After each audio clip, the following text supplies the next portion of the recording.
Hello दोस्तों, स्वागत है आपका पूनम कालाकोटी ब्लॉग में। दोस्तों, आज हम बद्रीनाथ से वापस जोशीमठ आ गए थे और यहाँ पे अभी हम नरसिंह मंदिर पे दर्शन के लिए आए हैं।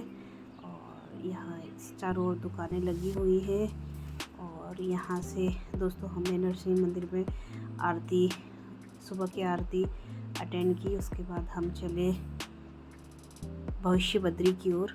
और ये भविष्य बद्री का रास्ता बहुत ही ज़बरदस्त रोड, वो भी सिंगल रोड, जिसमें चलाने में बहुत ज़्यादा परेशानी। और हम दोनों दोस्त स्कूटी से गए थे और तपोवन होते हुए भविष्य बद्री का जो मार्ग है वो जाता है। और चारों तरफ से यहाँ पे बहुत बड़ी बड़ी पहाड़ियाँ थी और गांव, बहुत सुंदर गांव था, लेकिन बहुत दूर है। और ये नीति मल्लारी वाली रोड पे है। वहाँ से तपोवन से 15-16 किलोमीटर आगे नीति मल्लारी वाले मेन हाईवे से अंदर का रोड कटता है और वहीं से होते हुए हम जाते हैं। ये देखिए दोस्तों, यहाँ की जो गांव है, छोटे छोटे गांव, और चारों ओर पहाड़ियाँ, बहुत बड़ी बड़ी पहाड़ियाँ थी, देख के डर लग रहा था। और ये मेरी दोस्त, हम दोनों ने एक ही स्कूटी लेके गए थे, मुझे पता नहीं था सिंगल रोड है। और नीचे अगर देखोगे दोस्तों, इतनी कम चौड़ी रोड थी, देखते ही नीचे को डर लग रहा था। और नीचे को ऐसे खड़ी पहाड़ियाँ, नीचे एक नदी दिख रही थी, बहुत नीचे 1 किलोमीटर समथिंग इसकी गहराई होगी यहाँ से। और ये छोटे छोटे गांव, बारिश, हल्की हल्की बारिश पड़ रही थी, फिर भी हम लोग जा रहे थे। देखिए अभी हम दोस्तों पहुंच चुके हैं भविष्य बद्री और ये मेरी दोस्त आगे से जा रही है। चारों ओर का बहुत सुंदर नज़ारा है, बड़े बड़े देवदार के पेड़ हैं।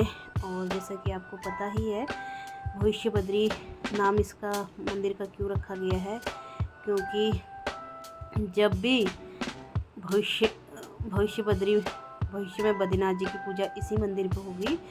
और जैसे कि आपको स्टोरी में आपने सुना होगा, जो बद्रीनाथ में नर और नर और नारायण पर्वत हैं, जब वो दोनों पर्वत आपस में जुड़ जाएंगे या फिर आपस में मिल जाएंगे तो भविष्य बद्रीनाथ का जो रास्ता है वो बंद हो जाएगा। और उसके बाद यहाँ भविष्य बद्री में बद्रीनाथ जी की पूजा होगी।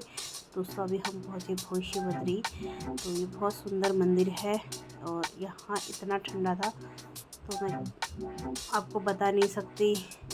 मंदिर का पूरा वीडियो बनाना बैन था तो हमने नहीं बनाया। तो दोस्तों अभी हम लौट रहे वापस, और यहाँ पे थोड़ी सी बारिश रुकी हुई थी तो हम लोग ने सोचा जल्दी जल्दी चले, क्योंकि बारिश बहुत ज़्यादा तेज़ हो रही थी और ठंडा बहुत ज़्यादा हो रहा था।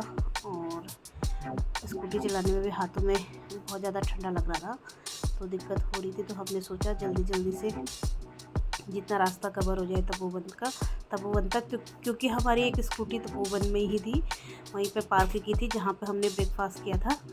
तो हम लोग एक ही स्कूटी लेके आए थे, तो मेरे दोस्त को दिक्कत हो रही थी, मैं उतर गई, क्योंकि यहाँ बिल्कुल खड़ी चढ़ाई वाले मोड़, डाउन भी उतना ही ज़्यादा, मोड़ भी बहुत तीखे मोड़ थे, तो हमें आराम से चलना ही सही लगा। तो यहाँ पे देखिए, ये उसके हाथ ठंडे हो चुके हैं, तो ग्लव्स पहनती हूँ मेरी, क्योंकि बहुत ज़्यादा ठंडा है यहाँ पे। और देखिए नीचे गांव ज़्यादा बड़ा नहीं है, छोटा ही छोटा है। यहाँ पे देखिए हम दोनों रेस्ट करते, ठंडा बहुत ज़्यादा होता, नाक से पानी भी निकल रहा था। तो यहाँ से नीचे अभी तो बादल लगे हुए, जब हम आ रहे थे तब इतनी बड़ी बड़ी पहाड़ियाँ, क्योंकि बहुत तेज़ बारिश हुई थी तो इस वजह से बादल भी लग गए हैं। और आप देखेंगे यहाँ से नीचे, यहाँ ज़्यादातर हमने देखा खेतों में खेती उतनी अच्छी नहीं है, क्योंकि यहाँ पर मुझे लगता है कि मडुआ के अलावा, आलू और राजमा के अलावा कोई दूसरी फसल नहीं होती होगी, क्योंकि यहाँ पे सारे खेत सीढ़ीदार थे, सीढ़ीदार तो नहीं कहेंगे, ढलान वाले थे। और मिट्टी जिस टाइप का यहाँ पे एनवायरनमेंट था, उसके हिसाब से मुझे लगता है कि यहाँ पे आलू और राजमा की खेती ज़्यादा करते होंगे। और देखा था मैंने कि कहीं कहीं पे मडुआ भी बोया हुआ था, और यहाँ मडुए की खेती भी होती होगी। तो गांव थोड़ा दूर का ही है, इंटीरियर है, लेकिन बहुत सुंदर गांव है भविष्य बद्री का। तो आने वाले समय में बद्रीनाथ जी की पूजा भविष्य बद्री में होगी। जय बद्री।